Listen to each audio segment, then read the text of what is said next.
En esencia, lo que se viene a decir es que tenemos que tener en cuenta que hay que mantener un equilibrio entre una mayor estabilidad, que en principio contribuye a tener una visión que contribuye a trabajar mejor en la visión de medio y largo plazo, que la estabilidad es algo positivo porque permite abordar proyectos de carácter estratégico y no ligados a la coyuntura particular de la financiación obtenida este año o del contrato conseguido con una empresa particular.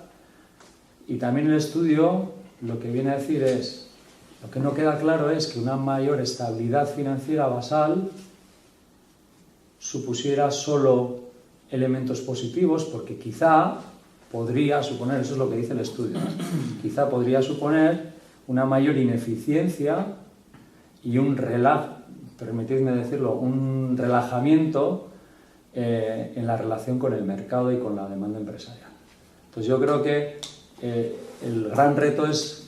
conseguir el punto de equilibrio en el cual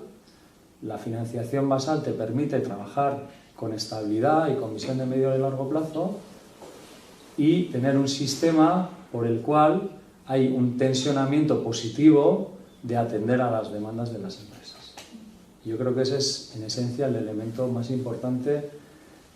que aborda este trabajo. Y en esta cuestión yo creo que hay tres grandes colectivos que intervienen en la definición de esta estrategia, en el debate de lo que se analiza en el estudio, que son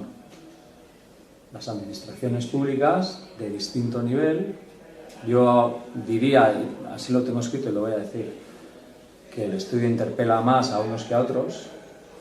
porque si se analiza el compromiso del Gobierno federal frente, por ejemplo, al compromiso de la Administración General del Estado en el caso concreto de los centros tecnológicos de ICA 4, la diferencia es muchísimo mayor que la que, por ejemplo, tiene el Gobierno vasco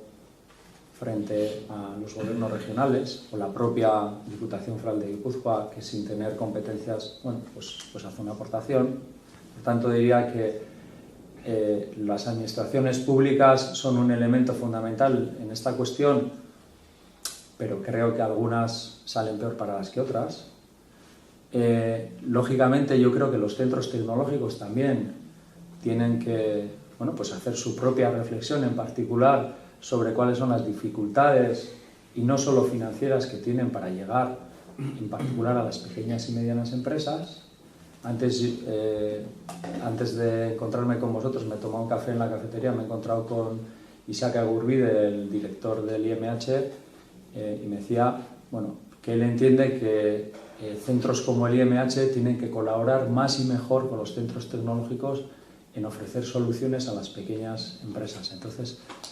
bueno, pues igual es un trabajo que también que me consta que se está haciendo y en el cual hay que continuar. Me consta que esto es una cuestión que preocupa y ocupa a los centros tecnológicos. De hecho, por ejemplo, Tecnalia tiene una iniciativa específicamente dirigida a atender a las necesidades de las pequeñas empresas, que ya está puesta en marcha. Y luego, lógicamente, yo creo que en esta cuestión un agente fundamental es el tejido empresarial. El tejido empresarial también tiene que asumir sus propias responsabilidades y se tiene que comprometer. Se tiene que comprometer en el desarrollo de sus negocios, como en parte creo que se compromete, pero igual no en su conjunto, a sabiendas de las dificultades que existen y que en particular en el caso de las pequeñas empresas, pues uno de 8 a 9 actúa como director financiero, de 9 a 10 como director comercial y de 11 a 12, pues en fin, no sé, hace las compras más, ¿no? Esa es una realidad que tenemos. Entonces, bueno, igual me he alargado, me vais a disculpar, pero habéis visto que, bueno, pues que me ha interesado, que he hecho un análisis y yo creo que este estudio es bienvenido, que probablemente lo que procede ahora es darlo a conocer y abrir un debate entre de los distintos agentes, pues para ver cómo entre todos mejoramos nuestro sistema, que es en el fondo para lo que yo creo que estamos, ¿no?